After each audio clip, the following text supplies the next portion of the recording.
Good evening, everyone. So we convene again for the third session of the day. The session is titled Constructions, Contestations and Contemplations, Borders in Discourse. So this session will basically explore the ways in which the concept of border is formulated and represented in different systems of knowledge and aesthetic practices. The papers in this session will examine issues like linguistic diversity in pedagogic practices, causes and means of knowledge production, gender disparity in mobility, and constructions of identity in fiction writing. It will be chaired by Professor Shantanu Chakrabarti.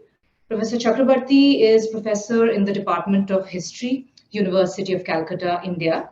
He also holds the honorary position of the convener of the Academic Committee, Institute of Foreign Policy Studies at the University of Calcutta.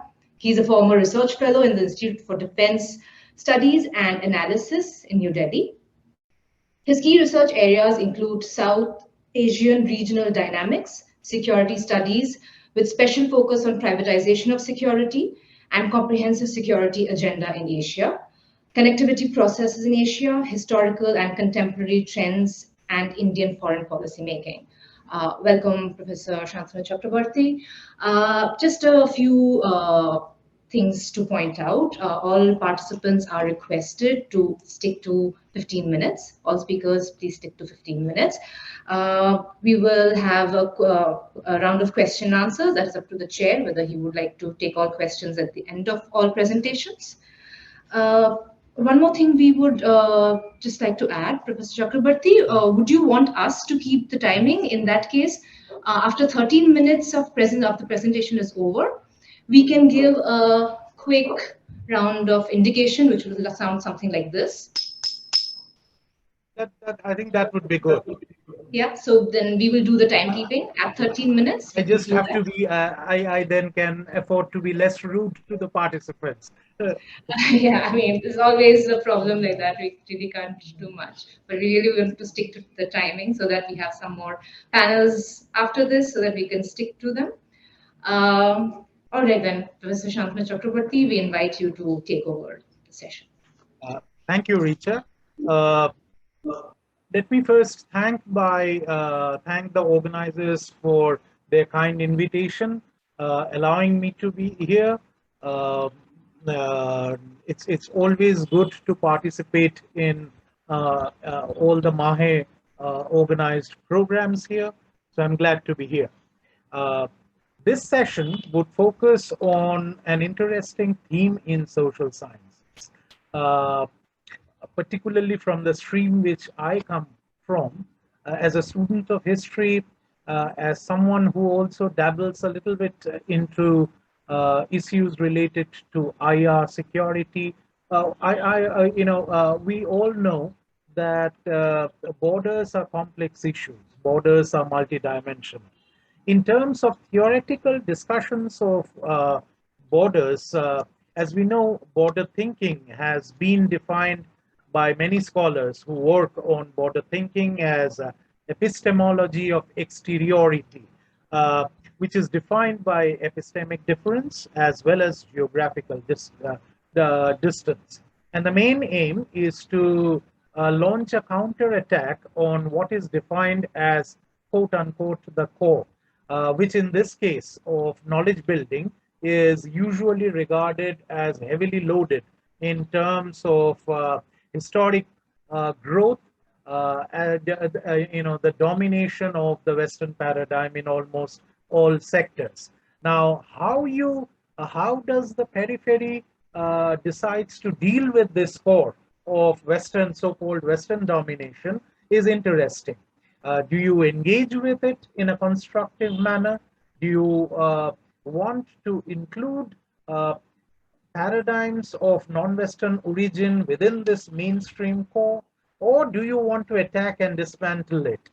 We are seeing interesting examples, both in subtle ways as well as in more, if I may put it that way, in more crass ways, like the spread of wokeism and cancel culture in many university campuses, in both in Europe as well as other parts of the world.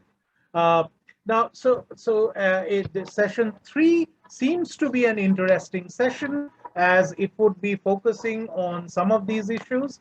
The session, the main theme is going to be constructions, contestations, and contemplations, borders and discourse, and some of these issues are definitely going to come up when we come for discussion after the speakers make their presentations. For this session, let me, on behalf of the organization, formally welcome the 5 speakers who would be making 4 presentations. The first presentation is going to be on Revisiting Literature, Ontology of Knowledgescapes by Tanima Nigam. Tanima is a lecturer at the Department of Philosophy at MAHE, and she also, apart from teaching different courses there, she is also involved as a deputy in charge of academics and coordinator of the academic committee there. Along with that, there is another, this paper is going to be jointly presented also by Srinivasa, Kumar, and Acharya. I had the pleasure of meeting Srinivasa during some of my early trips to Manipal. Srinivasa is the coordinator of the Department of Philosophy. I also know that he is the principal investigator in the MAHE run Mahabharat project. The second presentation would be by Aditya Divya Singh. Aditya Divya Singh is an assistant professor at the Department of Foreign Languages, MAHE. She is currently teaching German languages to the students there pursuing BA in Foreign Languages and Intercultural Studies. Her presentation would be on translanguaging in multilingual classrooms, transcending borders in German language education in India. The third presentation would be by Sonam Arora. Sonam is currently doing her PhD at the National Institute of Educational Planning and Administration in New Delhi.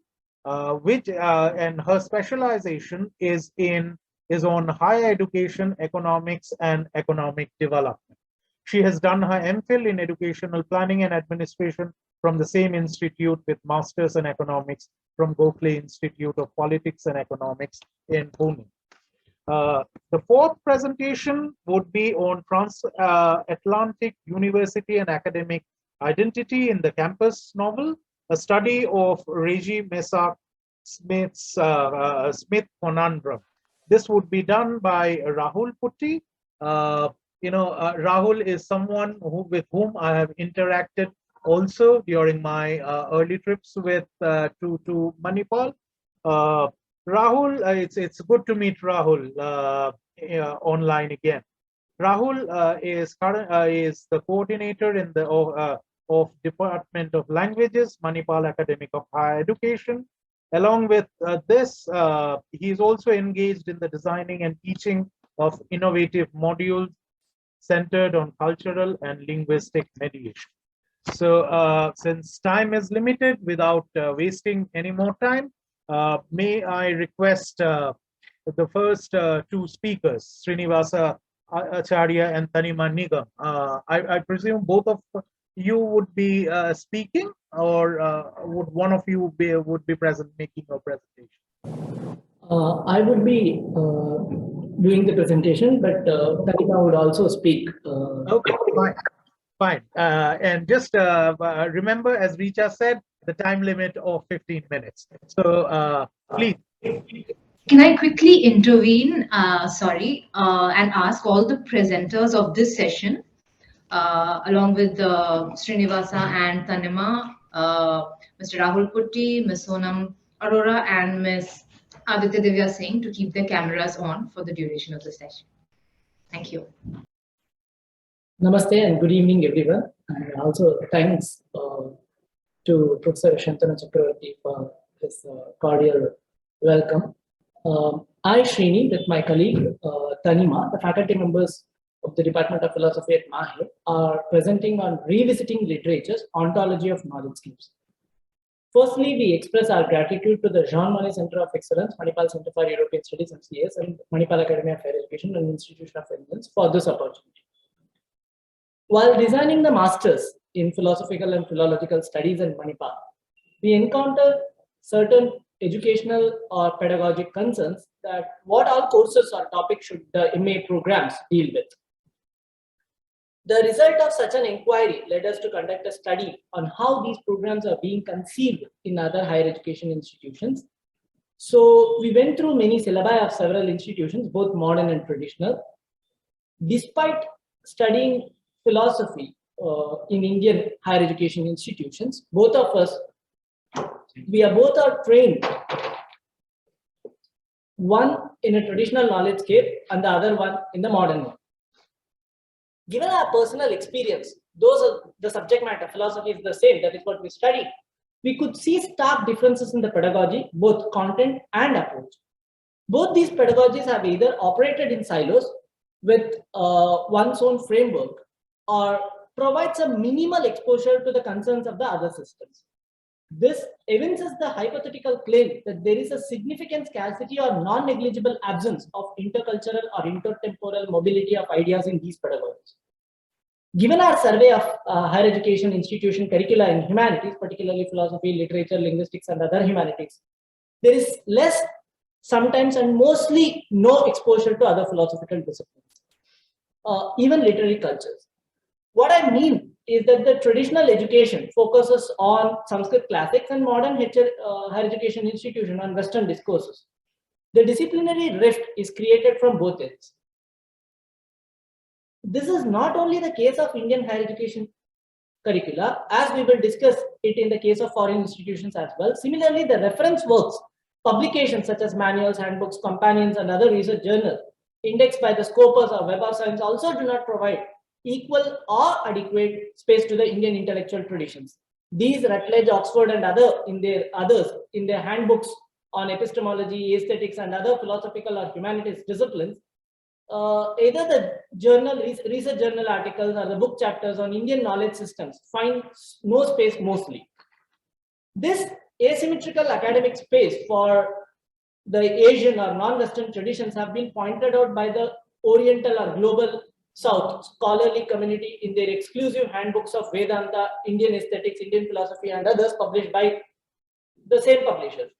Thus, one could see in the Indological studies and the research, the prominent space being allocated to the Western traditions and the underrepresentation of other non-Western traditions display the asymmetry between Western and non-Western discourses. Nevertheless, as pointed out earlier, even the traditional Indian institutions do not give space for the intellectual or interdisciplinary discourses of the Western traditions.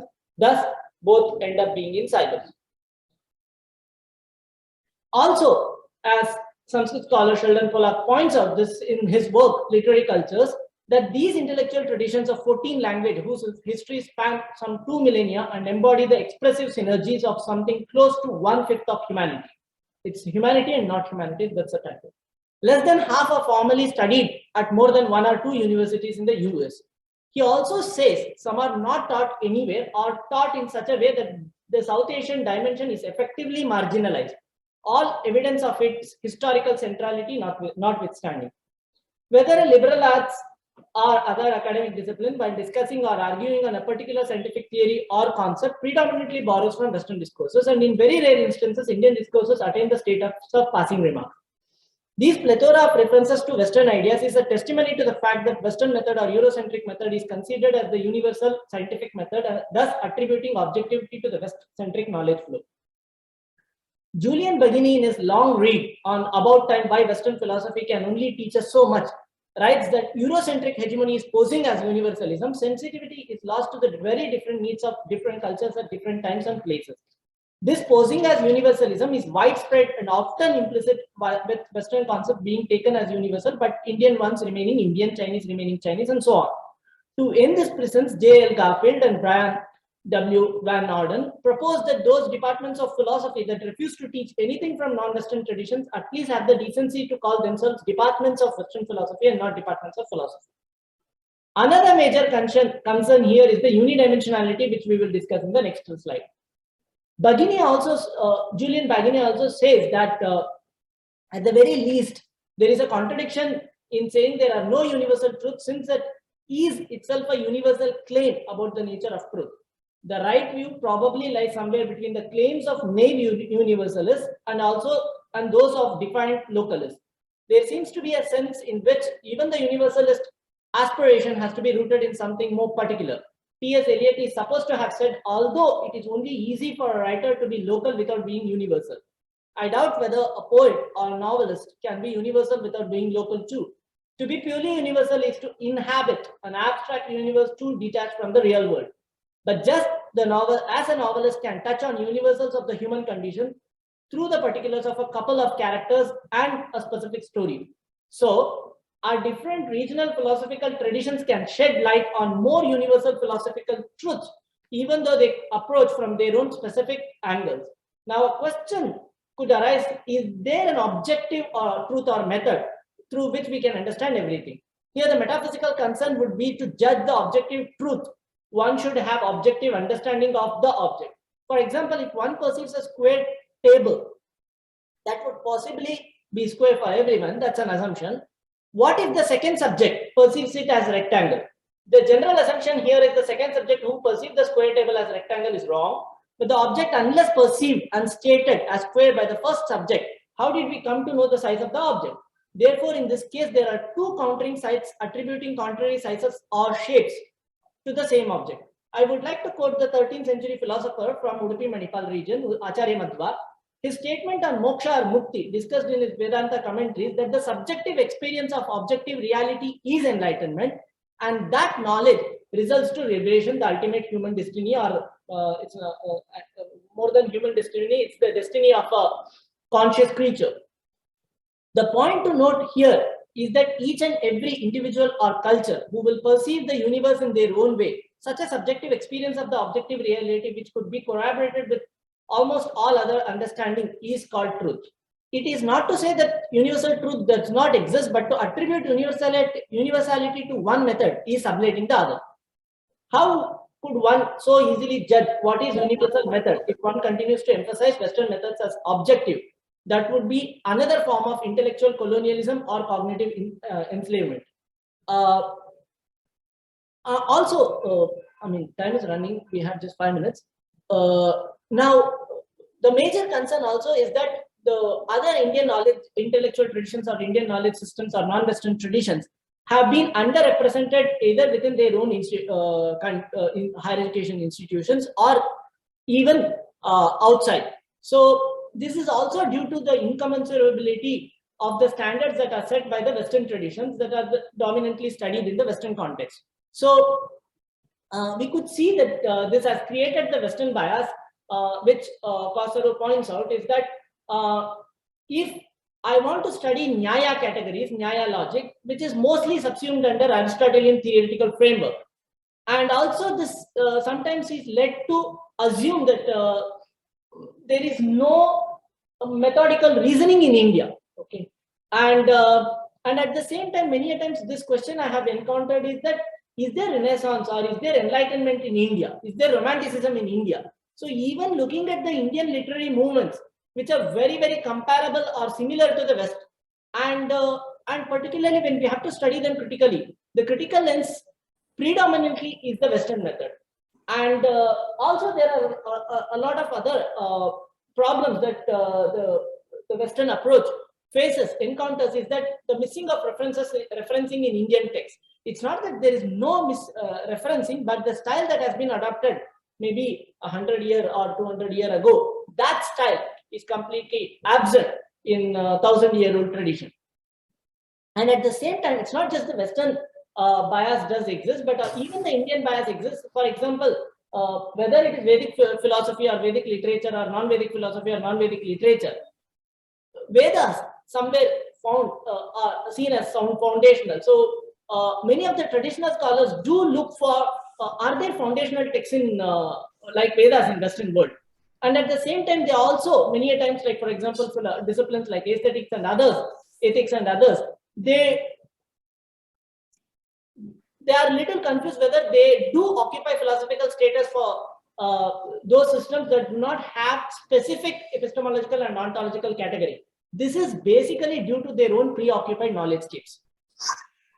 And maybe I would like to skip this slide and then get into the next one because it's already spoken. Now, the newer developments is to address the national education policy, NEP, in 4th and 22 section, argues for the rightful space for Indian knowledge tradition. But it highlights the underlying concern of unidimensionality, as pointed out earlier, is a hurdle in Indian knowledge traditions. They are not to be engaged in studies or research in isolation. Instead, it advocates a multidisciplinary approach to be employed, and IKS to be Indian knowledge system to be connected with other contemporary disciplines such as linguistics, mathematics, and so on. But at the same time, the same policy also poses another challenge to the knowledge production and dissemination, is the vision that it is articulated in the document. It states that India is a treasure trove of culture, but developed over thousands of years and manifested in forms of arts and so on.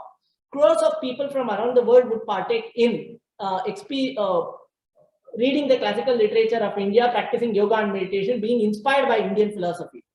And also, the one point that we would like to note here is that the preservation and promotion of India's cultural wealth must be considered as a high priority for the country, as it is truly important for the nation's identity as well as for its economy. The problem that we is that at this juncture, I would like to recall the words of Christian Koseru, who cautions that as it should obvious by now, Indian philosophy has its own genealogy and its own rich repertoire of intramural debates. One should be aware of the Orient if we would like to look at India from conservational heritage values. It would be again that we are dominated by the Orientalist conceptions of Indian thought, which are basically religious or spiritual approach, and hence as not really philosophized by the standards of contemporary Anglophone philosophy. Just have 1.5 minutes. And here also, if Indian knowledge systems are being considered to be taught in the modern higher education institutions, are they merely considered as a subject matter, or are they being, for example, the recent IIT Bombay education system, LAIS, that is liberal arts, science and engineering curriculum that they have introduced from this year onward. So are they looking from the standards, scientific standards, or are they engaging with philosophical studies from the liberal arts method? Okay, so it's not just it's not just teaching them as merely a subject matter, but also as a philosophical method. Now, one thing that we would like to point out here is that what is happening in this entire exercise is that when we are trying to promote Indian knowledge systems, which is like, for example, there is a reverence for the classics. There is like there is a reverence for antiquity, and at the same time, many a times what happens even within Indian knowledge systems, the medieval, modern, and contemporary India are also marginalized. For example, in the NEP, if we observe carefully, there is the mention of Sanskrit, Prakrit, and Pali, Tamil, and other languages not more than 3 times, whereas Sanskrit gets the reference more than 23 times. And at the same time, it's also important when there is a list of Indian scholars have been named. Only one non-Sanskrit scholar, that is Tiruvalluvar, has been mentioned, whereas Kannada, Telugu, Bengali, and many other philosophers and literators have been totally absent. So this, okay. This problem is basically because of our own distant affinity with our own distant past and imitation of the past, so that the status quo of the medieval, modern, and contemporary Indian philosophers and literators go largely amiss. There is also one major concern that the crux of the paper is the fixating knowledge scape. Now, what is happening here is that when I'm looking at an object and I'm perceiving it, I'll just take 1 minute. If I'm looking at an object and I'm, like, for example, India, when I'm looking at India, if I go back to the history, maybe Valmiki Ramayana, which is considered as Adi Kavya, first poem, provides me the geographical and geopolitical and geocultural landscape of India. Now, this forms to me as this is India. Whatever is not discussed there, whatever, whether there was any kind of cultural mobility or any other form of mobility has not been discussed, that is not at all India. So the boundary that has been defined is purely based on this understanding.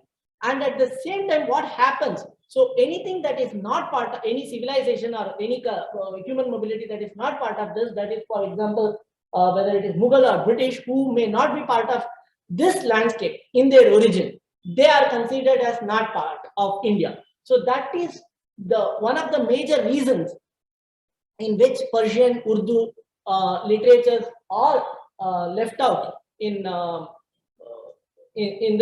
studying them scientifically. At the same time, even other literatures such as, for example, Tamil, Kannada, Telugu, Tulu, Malayalam, many other languages and their literatures are also left out because of our own affinity to the distant past, reverence for the classics and those that define the standards of high culture.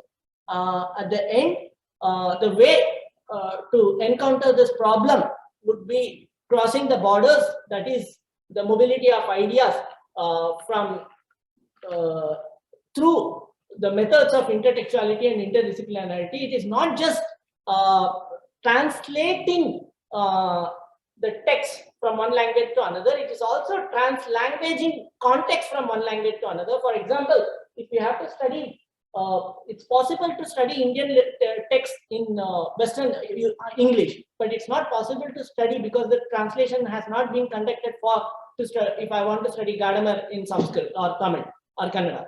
So this asymmetry is the major concern in engaging with Indian knowledge traditions, and hope we would be able to, and this we have kept as a major concern while designing the master's program in Manipal. And I thank Tanima for her wonderful support, and I thank the organizer for this opportunity. I hope I have not exceeded my time limit, and I apologize for it. Thank you, Srinivas and Tanima. Can we go over straight to Aditya Divya Singh? May I request her to make her presentation now?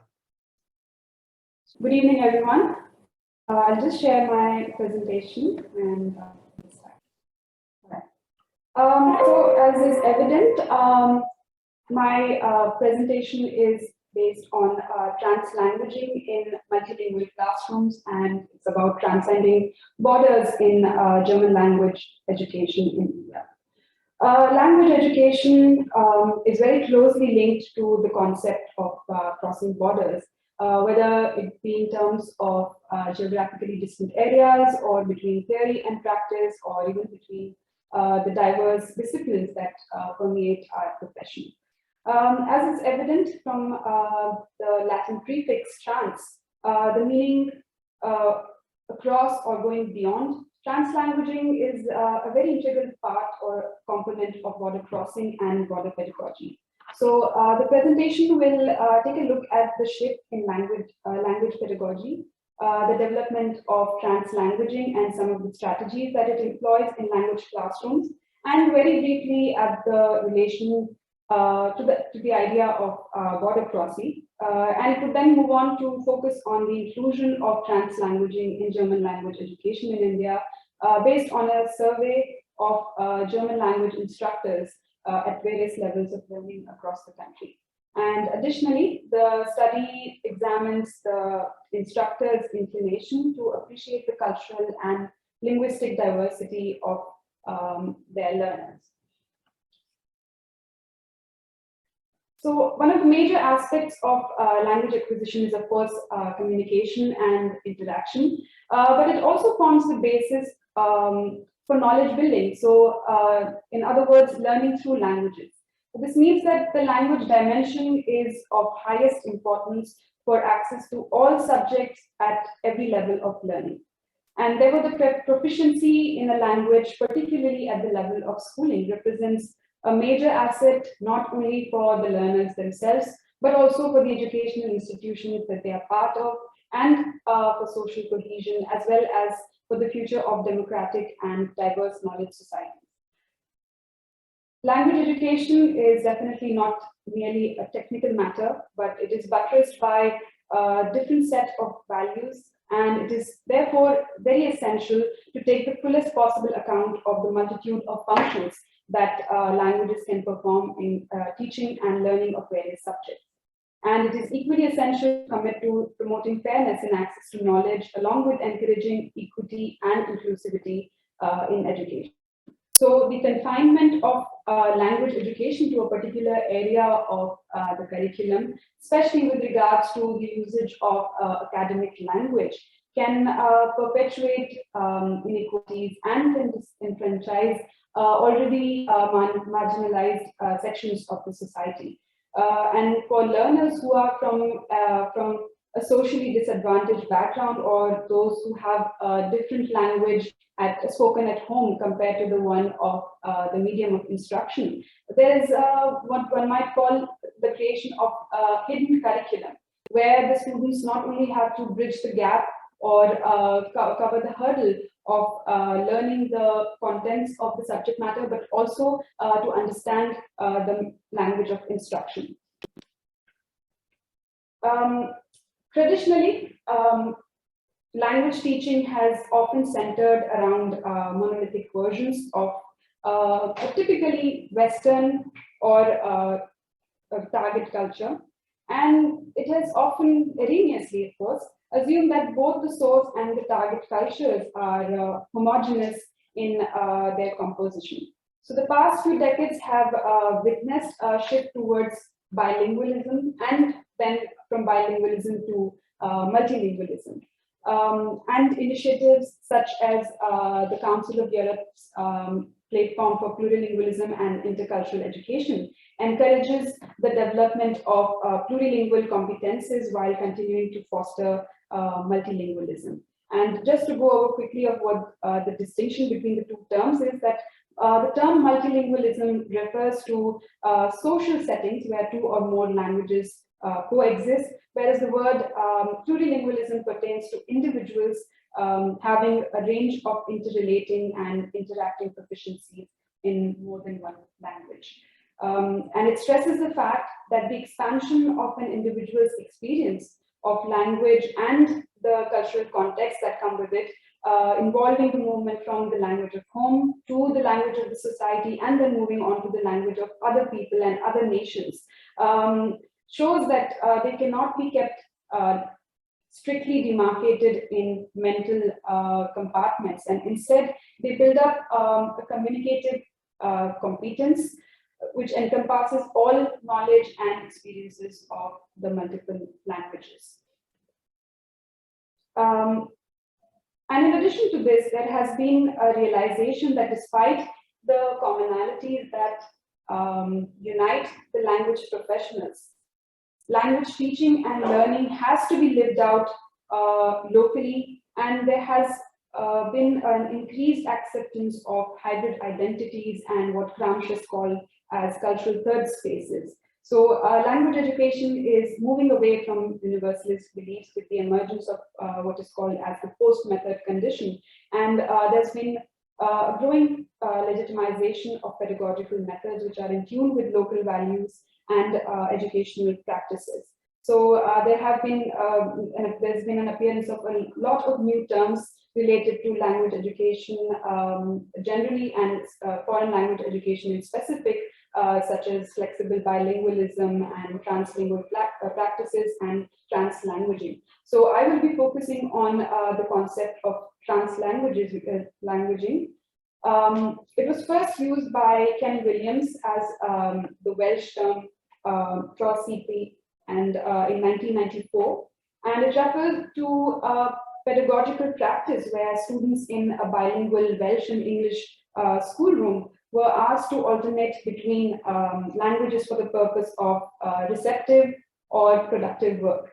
And the term, of course, has its origin in bilingualism, but it has now been extended to include multilingual situations as well. And the translingual perspective proposes that languages are not separate in the minds of a bilingual or multilingual person, that my bilingual or multilingual people are not two or more full monolingual people somehow mushed into one person. Rather, their minds are seen as a holistic system which contains diverse linguistic resources and the ability to selectively choose lexical and structural features depending on what the context and the interlocutor demands. Hence, translanguaging can be understood as a product of border thinking, of subaltern knowledge, which stems from bilingual or multilingual positions and not from a monolingual position. And it includes code switching, where there's a shuffling between two or more languages, and it also incorporates the concept of translation, and yet is not exactly the same as these two concepts. So translingual practices, it needs to be said at this stage that they are not unique to the 21st century, even though the term is fairly recent. However, the concept has become more relevant today due to the emergence of course, the global economies and the increased international communication and transnational mobilities. So coming to the Indian story, translingual practices are, of course, have been and still are fundamental to communication in India, and as a very linguistically diverse country, the flexible bending of the different features from various languages are quite common. So, and it's quite evident in the prevalence of languages or such as Hinglish or Kanglish, which are combinations of Hindi and English, etc. So for much of the 20th century, the approaches to language teaching, which were disseminated from a historically monolingual communities in Europe and in North America, they tended to favor a target language only teaching, or what can be called as intralingual approaches, as Cook terms them. And while this multilingual reorientation for the Western discourse on languages is quite significant and welcome, it overlooks the attitude towards teaching in many multilingual countries, such as India, where there's always been a pragmatic use of learners' prior languaging resources throughout the 20th century. And the Constitution of India, too, along with the NEP 2020, championed the multilingual nature of India and recognized the need for the preservation of the multiple languages. There is evidence, not only, of course, in policy, but also in the pragmatic approach to multilingual education. For instance, the National Council for Educational Research and Training, NCRT's position paper on English language states that linguistic purism, whether of English or the Indian languages, must yield to a tolerance of code switching and recognizes the need for flexible translingual practices. And of course, the NEP was discussed in detail in one of the previous sessions, and the three-language policy, which also has room for Indian languages and foreign languages, is of course a good sign for translanguaging and multilingualism. So as has been mentioned earlier, there has been a tendency to keep source and target languages and to view them as monolithic entities. And there's been a reliance on a standardized version of languages, which is of course convenient and valuable from pedagogical practices from the point of convenience, but it neglects the variations in language, and it widens the gap for certain groups who are already outliers to the norm and who are already standing outside of the pedagogical borders. So according to Zar, in her research in schools in United States where German language was being taught.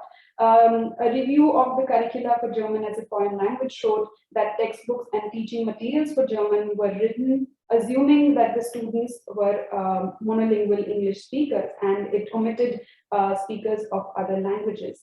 A similar situation in terms of pedagogical tools seems to exist even in India, but the condition is slightly better, is what one might say.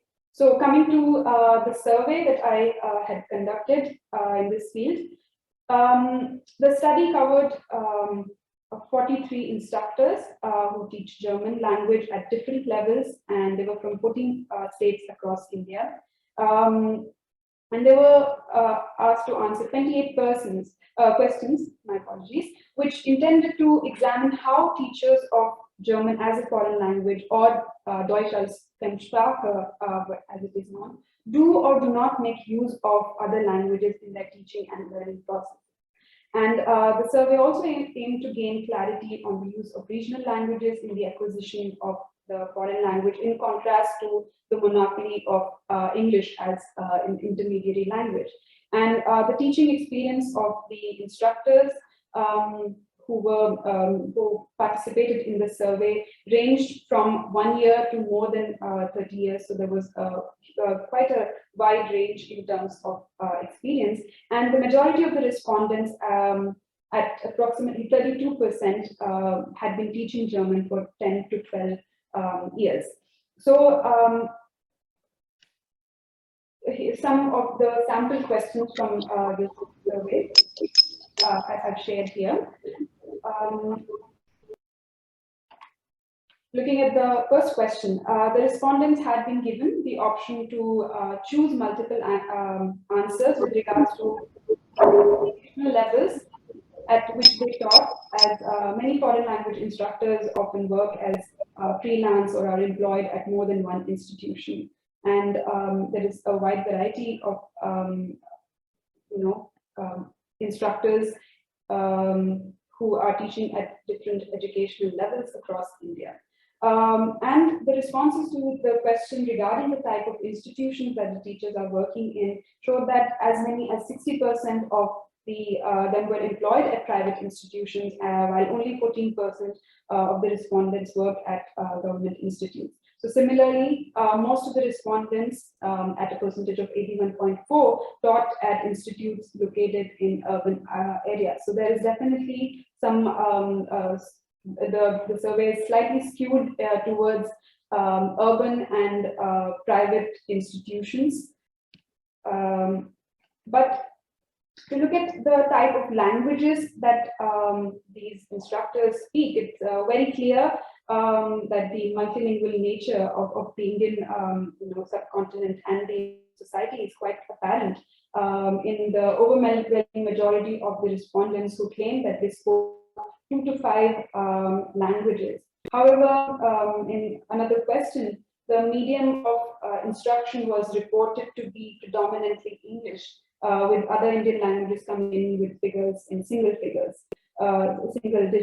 And it was also found that very or fairly common for the people in the communities to use the communities that are located outside the educational institute to mix or switch languages during conversation, and about 30% of the respondents answered that most and or all of their students spoke a language that they knew other than English. Here are a few more sample questions. So on questions relating to teaching practices, it was apparent that a large number of instructors used translanguaging practices in their classroom by utilizing regional languages, in addition to target language and English, in explaining different topics, in performing translation activities, as well as in classroom management.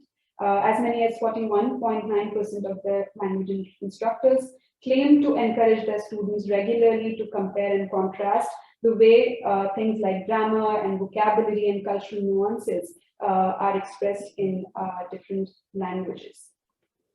To conclude with, it is patently visible from the responses of the participants of the survey that translanguaging practices are common in German language education in India. And the instructors show an awareness of the social-linguistic diversity of their pupils and employ various translanguaging strategies to negotiate across different languages and modalities in the classroom, albeit sometimes without being aware of the term itself or the practices associated with translanguaging.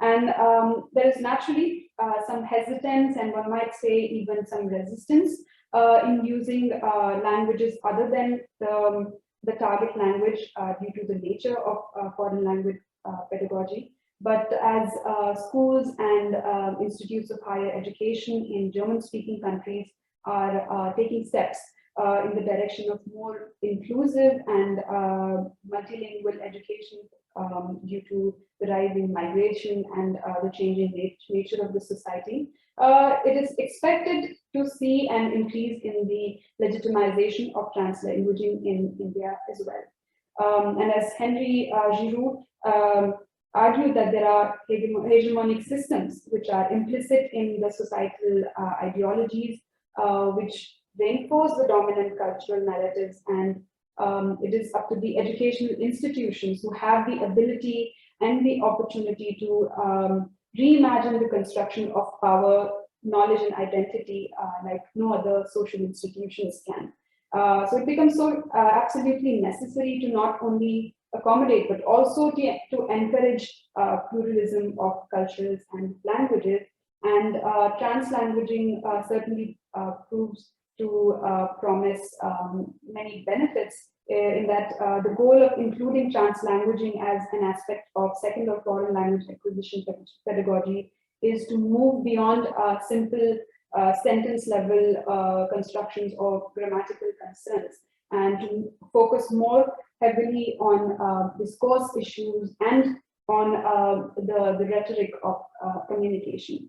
So it is also believed that the proficiency transfer from language learning, as has been hypothesized by Cummins, has as people with higher competences in different languages, in several languages, tend to gain greater intercultural competence because they learn from the greater knowledge and awareness of all the languages and cultures that they have an exposure to. So the future of translanguaging, of course, there's a lot of room for growth in this field. And I hope that in the coming years, there's a positive shift in including more Indian languages in foreign language education. I would like to thank you all for listening so patiently. And I would like to extend special thanks to Dr. Nita Inamdar for helping me with the research question and guiding me in the right direction. Thank you. Thank you, Ms. Singh. May I request Sonam Arora to kindly make a presentation? So the title of my today's presentation is The Perspective of Internationalization of Higher Education Across Borders. Internationalization of higher education has gained momentum in the recent years as studying abroad provides ample opportunities to access high quality education, acquire skills that may not be available domestically, and participate in the international labor markets. There is an increasing need of knowledge-based and innovation-driven economies that has further spurred the demand of higher education abroad, leading to increased student mobility. Now, student mobility is extremely beneficial for both the host and the home country, as mobile students are a source of income due to the high registration tuition fees and its impact on the economic profile of the host country. The pool of international students with global talent further becomes an economic asset of the country and integrates with the domestic labor markets. For the home country, mobile student return with greater knowledge absorption, upgraded technology, and global knowledge networks. The number of international and foreign tertiary students grew on average by 4.8% per year between 1998 and 2018, with foreign students enrolling in non-OECD countries rising faster than the OECD countries at 30% of the global pool of internationally mobile students compared to 23% in 1998. The key determinants affecting international student mobility are differentials in education capacity, returns to or rewards for education, and skills in origin and destination countries, economic factors and highly quality education in the host country, along with the non-economic factors such as political stability or cultural and religious similarities between origin and destination countries.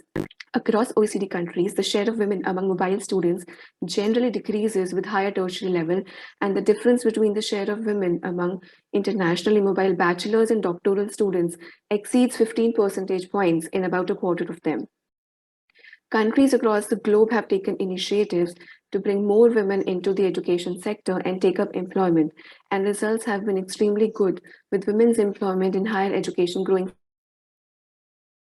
faster than that of men.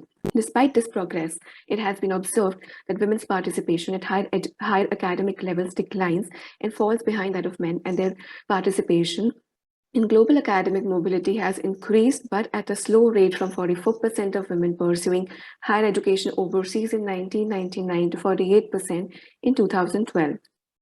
The United States is the top destination for international students, followed by the United Kingdom and China, but women are underrepresented in the international student population studying in the US, which comprises the 43.6% of its total international student population. In the United Kingdom, it was found that women employment was influenced by place of origin, as there was a strong female dominance amongst UK students vis-a-vis non-UK domiciles.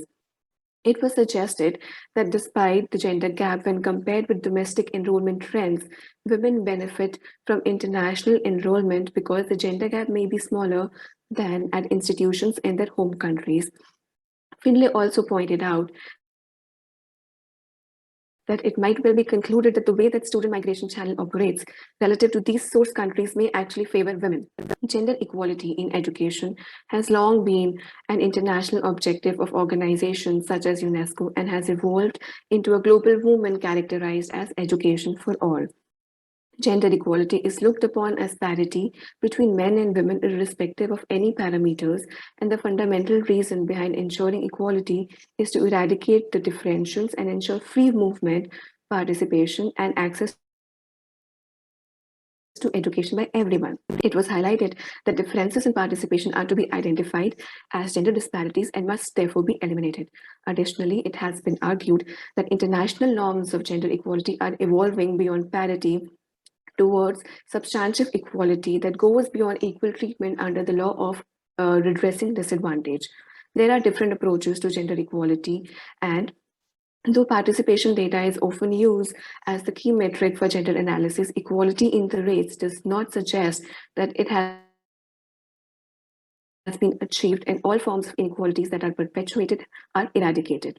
Now, the Global Gender Gap Report states that there is a clear value-based case for promoting gender parity because women are one half of the world's population and deserve equal access to health, education, economic participation, and earning potential and political decision-making power. It has been found that women represent a majority of students across OECD countries, but they account for slightly less than half of international students. There are countries that attract more women than men, while others have a record of declining women international student mobility. The 1948 Universal Declaration of Human Rights states that everyone has a right to access higher education, even in internationalization of higher education, irrespective of the many factors at the individual, institution, national, and global levels that drive patterns of international mobility. It has been observed that women's participation, I will skip this part. So in the last few decades, countries across the globe have introduced and implemented policies to reduce gender inequalities in education, but internationalization of higher education remains a less researched area in this regard. With this background, this paper focuses on examining IOHE trends using time series analysis through a country-wise approach from a gender perspective. The main question that this paper seeks to answer is whether internationalization of higher education is gender neutral, and if countries with higher international student enrollments experience a gender balanced rise in internationalization or not. The paper traces trends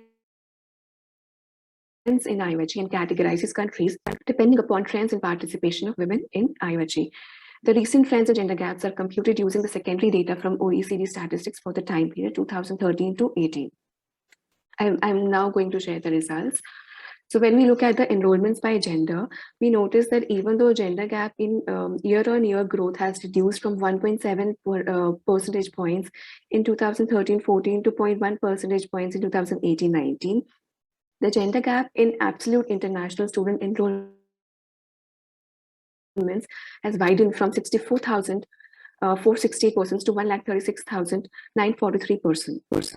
The country-wise analysis helps to examine which countries recorded a higher growth in absolute terms. We look at the absolute change in IS enrollments and identify the countries that perform better from a gender perspective. The top 10 and bottom 10 countries for both men and women can be presented in a matrix form.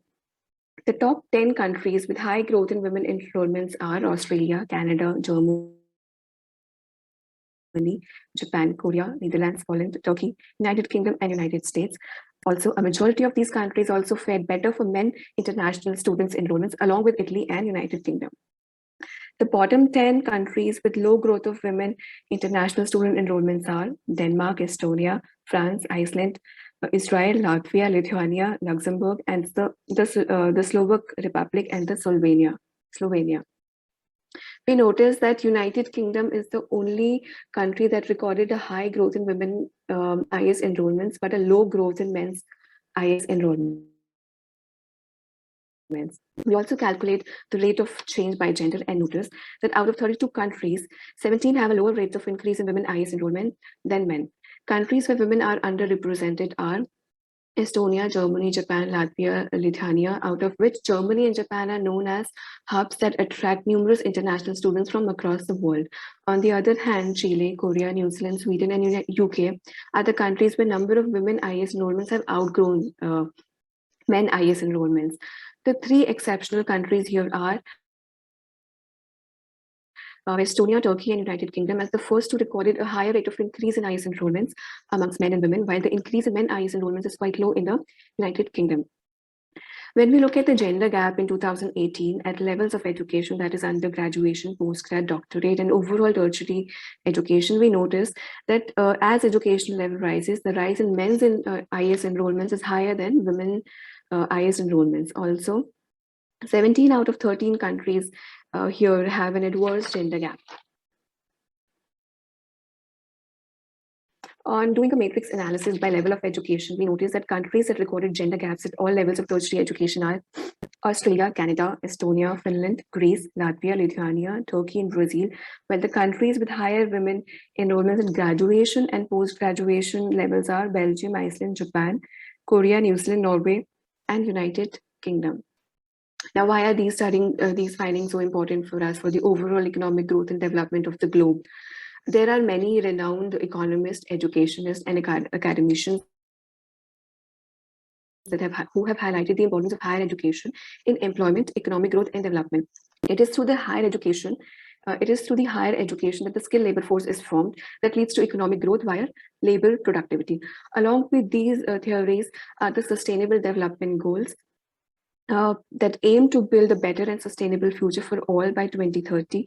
These goals have also identified the need to achieve gender equality, that is SDG 5, decent work and economic growth, SDG 8, and to reduce inequality, which is SDG 10. So in the sphere of higher education and with internationalization of higher education gaining importance across borders, in order to achieve all the goals simultaneously, it is pertinent to not exclude IoT trends from a gender perspective.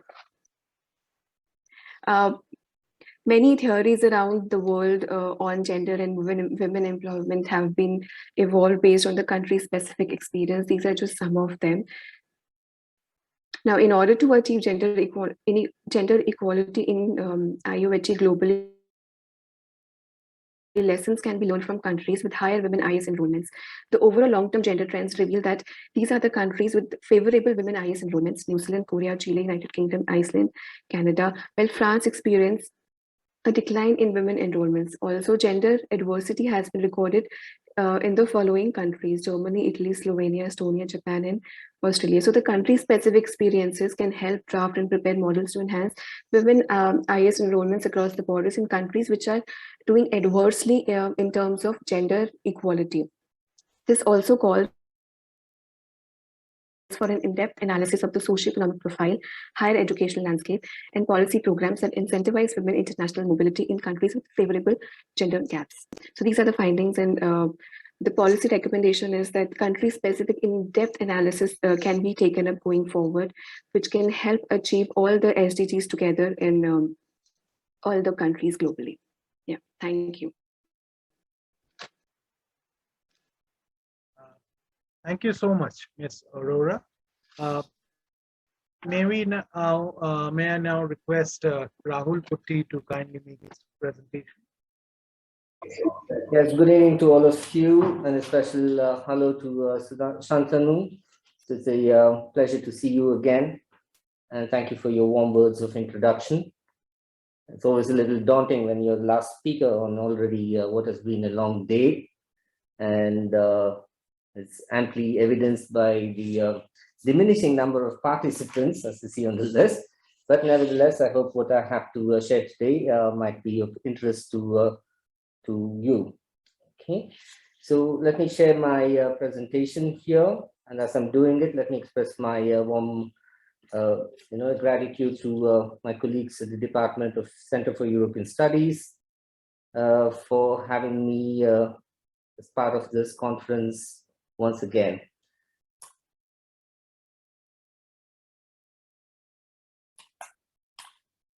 Okay, so my for a part of work that I've been invested in for some time is to do with academic identity, and something that is placed at the interstices more of literature and history. Okay, so let me just elaborate on how I got there and through what perspectives. So over the last few decades, an increasing area of attention that has been drawn by social scientists, especially within the field of higher education research, is the place and predominance of narratives, of stories of individuals and social groups as constitutive elements of social phenomena. And against the backdrop of super complexity and globalization, as it as its precursor, this continuously changing environment in universities is what you would attribute as the scholar Bowman has mentioned as liquid organizations in which academics or people are placed in a constant state of being repositioned. Okay, so that's perhaps forces us to look a little closer at one important consideration here. That is, when we talk about higher education, when we talk about universities, we talking only about institutions, or are we also talking about people? And in speaking of identity, there's one aspect that stands out, that it occupies a very delicate space between what is on the one hand neoliberal discourse with very specific managerial undertones versus self-perception. Okay, so this has forced a certain way, or it has necessitated conceptualizing and analyzing academic identity work as being that much more complex, holistic, and something that needs to be situated beyond the traditional forms of knowledge seeking. Now, when we look at the research on higher education identity as it's with regards to the people who are academics, one can probably look at it in three phases, where, and in fact it's quite recent, so It's only from the 1990s that you have an increasing body of research that's devoted to this area. And from, if it was in the mid-90s, it was more the proclamation of a crisis with regards to academic identity. And in fact, this very proclamation generated a wave of interest in researching this field.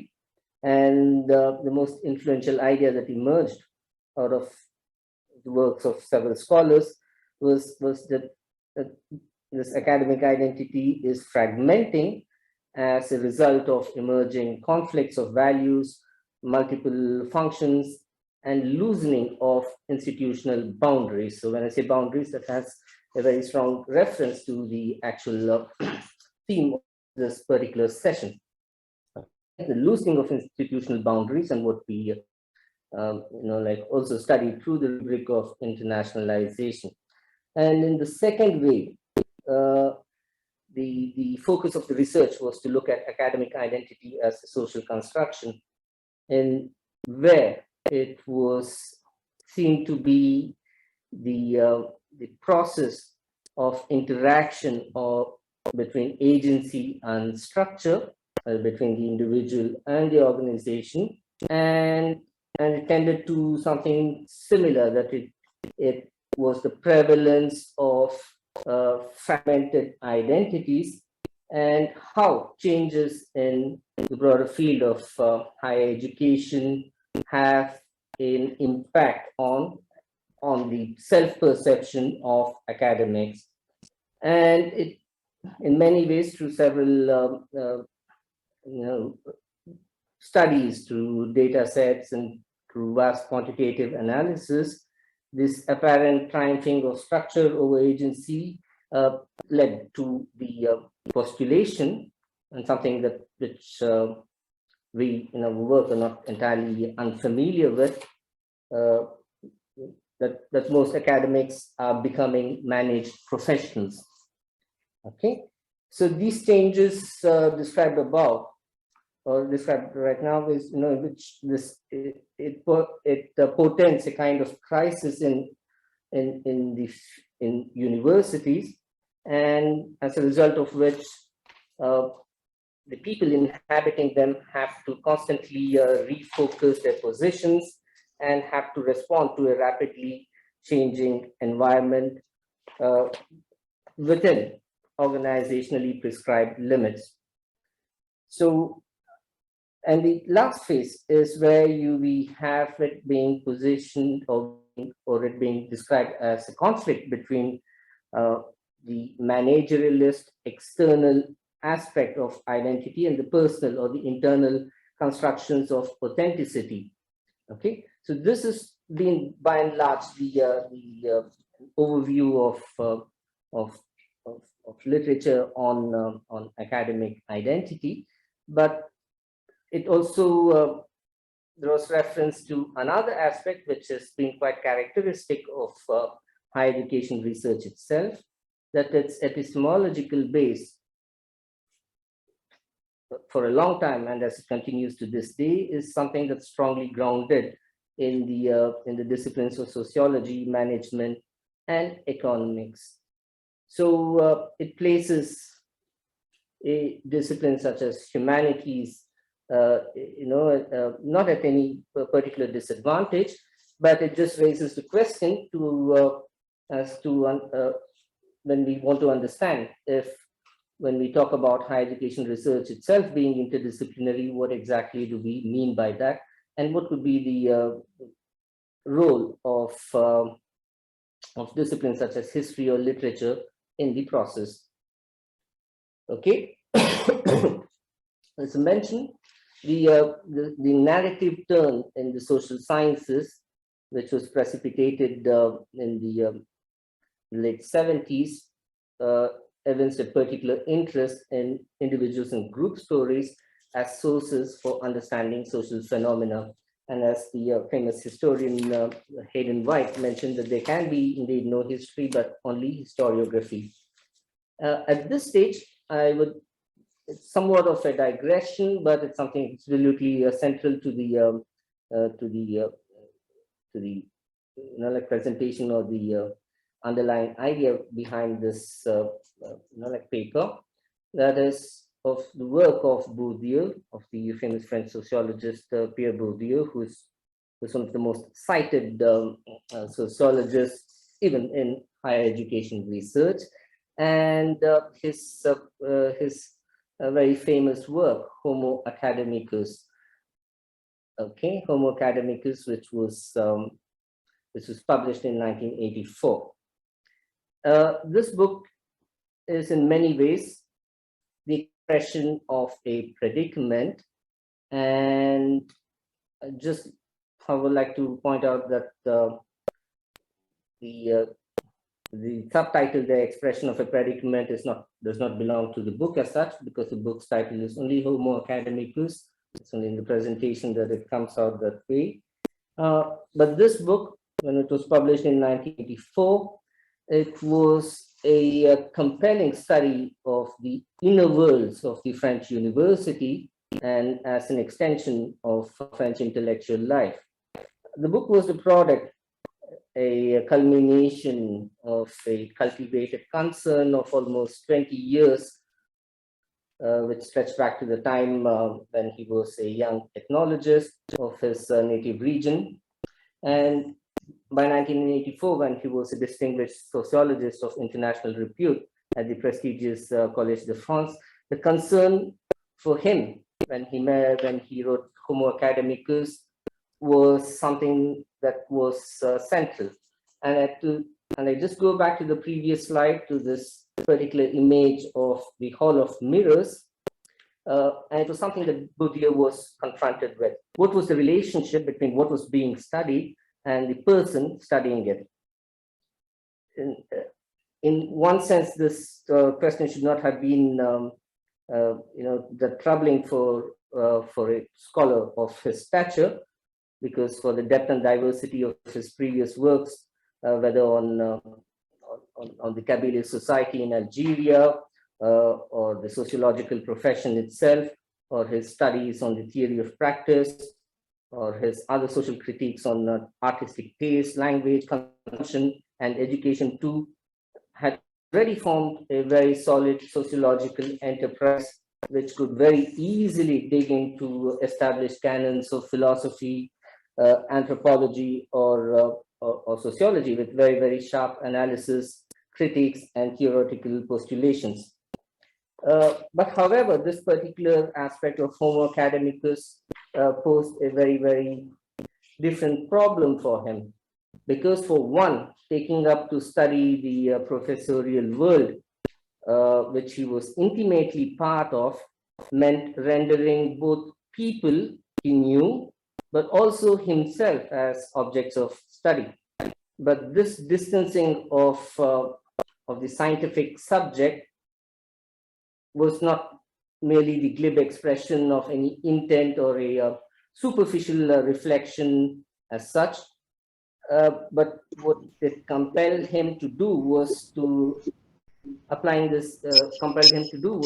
same exacting standards of objective examination to unmask, and that's the word which is used in his works, to unmask historical constructions of identity and power play, which he had otherwise been particularly, let's say, active in developing. Maybe I will expend a little more energy on this because it's something central to the whole idea of the campus novel. And indeed, as Bourdieu revealed in an interview, no other work had cost him as much time and effort and provoked in him the kind of anxiety that it did as Homo Academicus. And for a long time, the manuscripts lay about in his files because he felt that any like precipitated reading of it would contradict the book's intent, or that it could be read as a pamphlet or as an instrument of self-flagellation. And why so? Because given the highly politicized environment and the fault lines that became visible in the French intellectual estate following the events of May 1968, which was the background to this whole work. So these trepidations were not really imagined as such. In more ways than one, when Bourdieu wrote Homo Academicus, it was the violation of what many termed as a working consensus. And in writing this book, it was simultaneously biographical, institutional, and above all, psychoanalytical, which all of which estranged him considerably from his colleagues. But what does all this have to do with the idea of the academic novel, and how does it explain the dominance of certain epistemological bases or disciplines such as sociology, management, and economics when it comes to like talking about higher education research? Will be I'll just elaborate on this in the section where we look at the field of sociology itself. Just to continue the story of Homo Academicus, if it was mainly a social critique of French academia,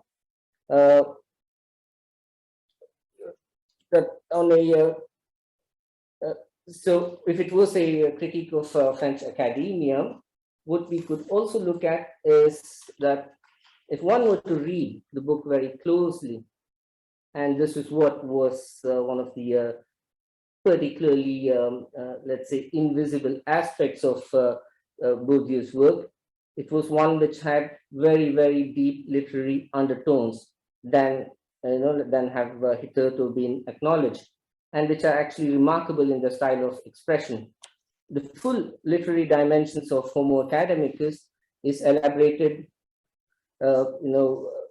in my paper, but to just provide an overview, applying the narrative methods of Chapman and Todorov and the chronotrope perspective of Mikhail Bakhtin, it is seen that in just the preface of the work, which is about 20 pages, he actually introduces something up to 35 characters, people by their first names. And we're talking about a sociological work, which is considered a seminal piece when it comes to academic research, and it is considered as something scientific. But what I'm trying to underline here is the literary devices that Bourdieu uses in this work. 35 people by the first names, and not as reference to any scholarly work he's citing, in fact, very far from it, but actually present them as characters, major or minor characters. There are narrators at the first level, there are narrators at the second level, there are references to the direct reader, the implied reader, and for any discerning reader of this text, deliberately, and the text itself is deliberately placed in a convoluted language, one can detect sarcasm, euphemisms, metaphorical rhetoric, descriptions, and allegorical reference, but all cloaked in a scientific language, but without losing its scientificity in any manner. Now, in the same Rahul, I'm sorry for intervening, but close to 19 minutes, if you could have some conclude now. Very sorry, because we also have a next. We also have a speaker after this? No, we have a panel in some time. We have to have a Q&A round. Really sorry about this. Okay, we'll keep that aside and we move on to just a brief history of the academic novel. And I think if you were to spend some time looking at the slide, it would be quite understandable as to why, or at least from where we trace the genre of the academic novel emerging. Words which already, and when we talk about academic novels, it's not necessarily, if one applies the strict definition of scholars such as Elaine Shorter, it is not only about fiction. There is based on the university or academic life as such, but actually written by people from within the university, by academicians, so thereby it enjoys a slightly different distinction as compared to campus novels. And in the history of this genre of literature also indicates that it's an extension of the older Bildungsroman, a phenomenon of the 19th century. So the academic novel already is a reflection of changing professorial identities and the traversing of borders. When we look at writers such as David Lodge, or even the famous Vladimir Nabokov, or Kingsley Amis, or Malcolm Bradbury, these were all scholars who were like crisscrossing the academic boundaries or internationalization, which we also by the term by which we study this. But these were people who were already beneficiaries of different kinds of grants and schemes and funding mechanisms, which allowed them to crisscross across the Atlantic. Not so much in the case of Nabokov, that's a different story, but the others, in the Anglophone world, it was a prevalent phenomenon from the 1960s onwards. Maybe because of paucity of time, I will just outline the main aspect of the idea of chronotype of Mikhail Bakhtin. That is how, when we look into a novel, that the human subject gradually acquires a sense of history being embedded in specific times and places. So in looking at an academic novel, we are able to trace multiple nodes of reference, not only to the aspect of identity, but of other secondary aspects. For the example that I was trying to give with Bourdieu's work, that of historical events, of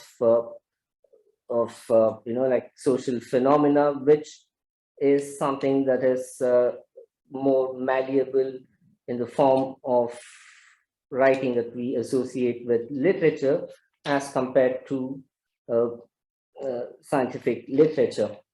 Okay, so, and as a concluding part here, when we talk about this particular novel, Smith Conundrum, it is I was lucky to find this because it's a precursor not only to the genre of campus novels, but it's also a very precious artifact of history because it was published at a time in 1931, in the between years of the world wars, and Regis Messac, who had to emigrate from France and go to the New World, where a rapid Americanization of universities was occurring, in the sense that what were previously borrowed from an European model of education was undergoing a shift in terms of standards, in terms of priorities. But very importantly, this novel was lost because Regis Messac was deported during the war, and where he died in the concentration camp, and this novel was lost to the world until 1975. So what it does, it captures academia and transition, and the main themes stand out as in the novel of that of hierarchical rigidity, and his biting satire of American culture and American universities. And what is a recurring theme is the dilution of standards and the rampant commercialization of the university. Since I think I'll have to stop with this, but one aspect which I wanted to point out was that the idea of the academic novel, or the historicization of the academic novel, is not merely one of literature, but it was also something that allows us to get perspectives from other fields with regards to the university itself. Yeah, that's it. Thank you, Rahul. We have had all the 4 presentations, which were fascinating to me. I personally learned a lot. because time is short and we are to have another session starting, I think, in less than 15 minutes, I wouldn't personally be asking any questions or joining the discussion, but very quickly, very briefly, if there is any question from the participants. I think I see one question which has been posted. Oh, that's a comment. 15 minutes is definitely not enough to discuss some of these complex issues, but perhaps we could have a more elaborate discussion on some of these points in another section. Any specific question to any of the presenters from the participants here?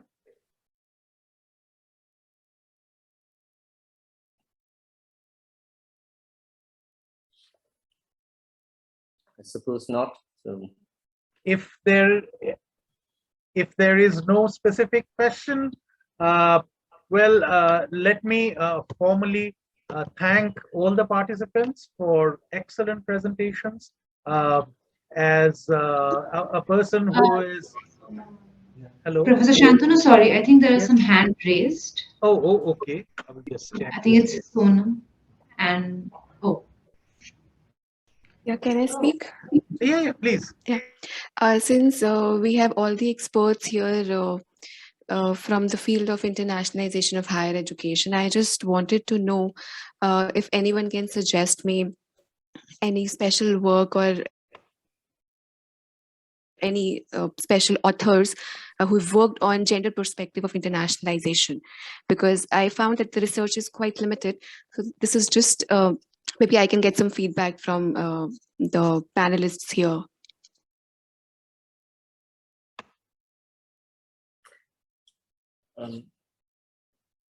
If I may, and it would be from again, this, like drive on the point that the perspectives that now I have deliberately shifted from.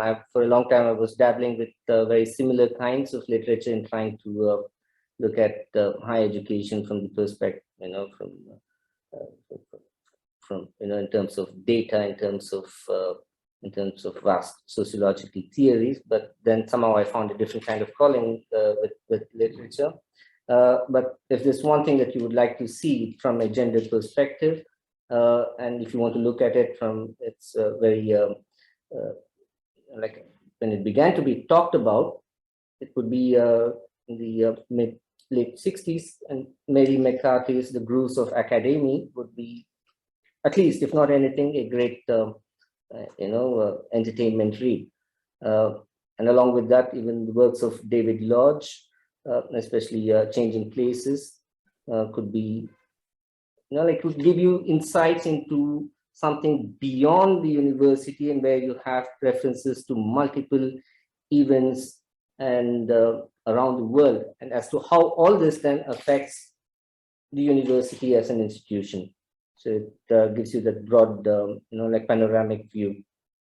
From there on, I'm sure, there would be, when it comes to scientific literature, you'll be spoiled for choice then. If I may venture a comment, perhaps you could also look at two biographies. One is of Kadambini Ganguly, one of the first Indian lady doctors. How she had to, initially the male students refused to let her attend the same classes, how special classes had to be arranged for her, or she was not allowed to sit with the male students, but she had to sit in a separate room using a parda. And I mean, this is late 19th century. And the other biography is that of Cornelia Sorabji. She was India's first woman barrister. How she went there, in a sense, she was caught in a bind, because initially she was a very, you can see in her writings criticism about the Indian traditional society, how it treats women. And then in the West, initially she is all praises for the West there. But as she tries to get into the bar and enter into debates and discussions there, she finds subtle examples of racism, how it tries to prevent Anyway, she overcomes these obstacles and finally returns back to India as India's first woman barrister. But the biographies, those portions of the biography discussing their own campus lives could be an interesting entry point. Just an outsider's suggestion. I don't really. Thank you so much. Professor Shantanu, we have one more hand raised. Yes.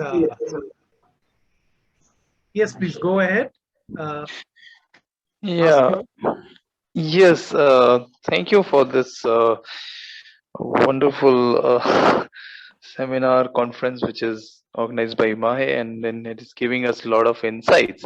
My question is, I mean, with respect to the mobility of the students, so I was thinking that there can be a possibility because of this new world which we are living in with digital things and all.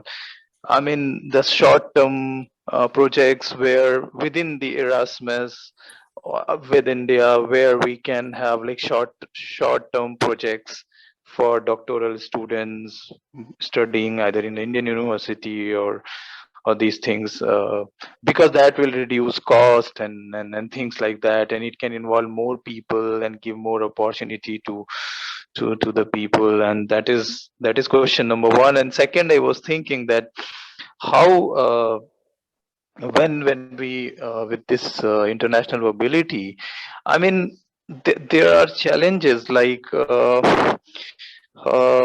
okay, there are institutions who are like leading this, and then there are institutions which are not. So shall we go by like QS World Ranking hierarchy, where we select and how it goes for the projects which are not open, like when you can apply and get selected, that is different. But there can be projects which can be like initiated within the university system. Thank you. Okay, thank you. Richard, I think I saw another hand raised, maybe just to check. Yes, I think there's another question.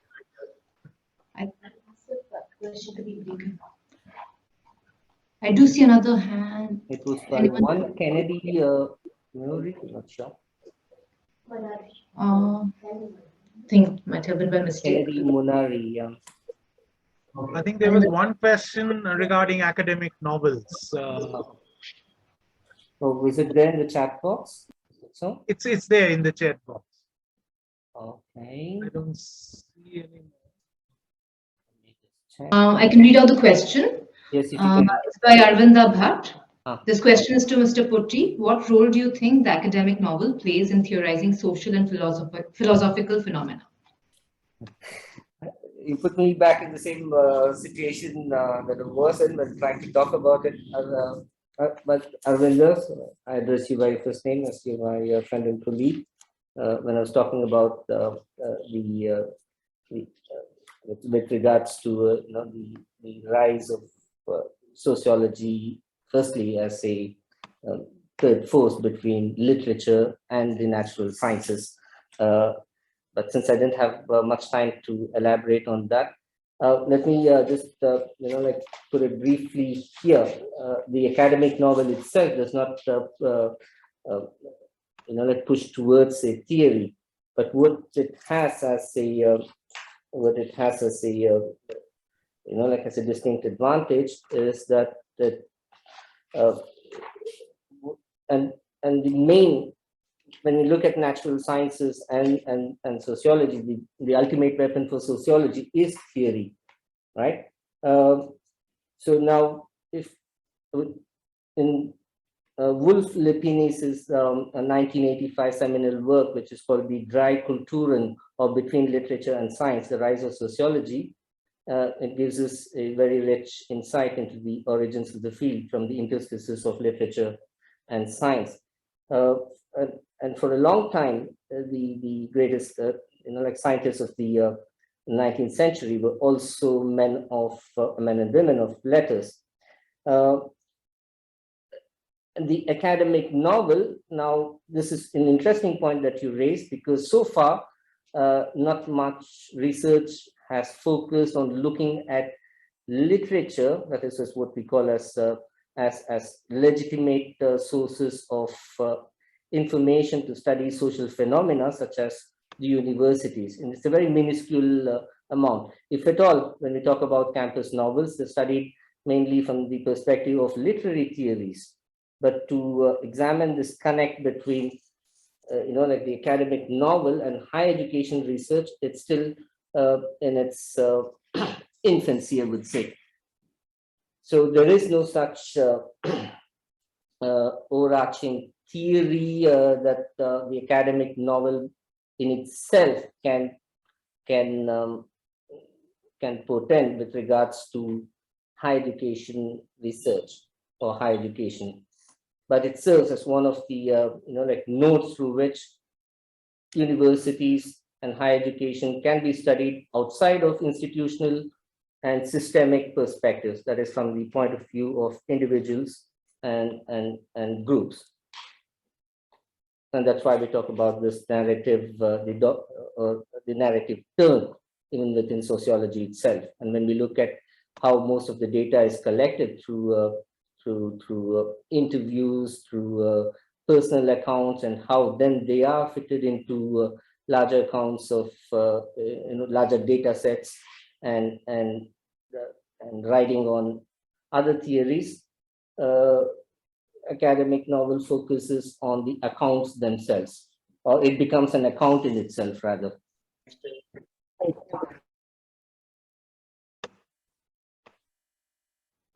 Any more questions? Comments? So it's almost time for the next session. So let me just end this session by formally thanking all the presenters. All have been, I really learned a lot from those very enriching presentations. Hopefully, if we had some more time, perhaps we could have discussed that. Some of the themes which came under discussion in more slightly more elaborately, but we can always do that in the course of another upcoming seminar. So let me thank you all. I wish you all a nice evening, and it's over to you, Richa. Are we beginning immediately, or is there going to be a gap? If that's okay with you, can we begin immediately? I don't have any problem. All right, because you will be stepping into the next panel immediately. So thank you, Professor Shantanu. Thank you, a big thank you to all 5 speakers. We will move immediately to the next session, which is a panel discussion. It is called Asymmetries and Imbalances in the Global Knowledge Architecture, Experiences from India and Europe. My colleague Priya Pujari will be taking over. Thank you, everyone.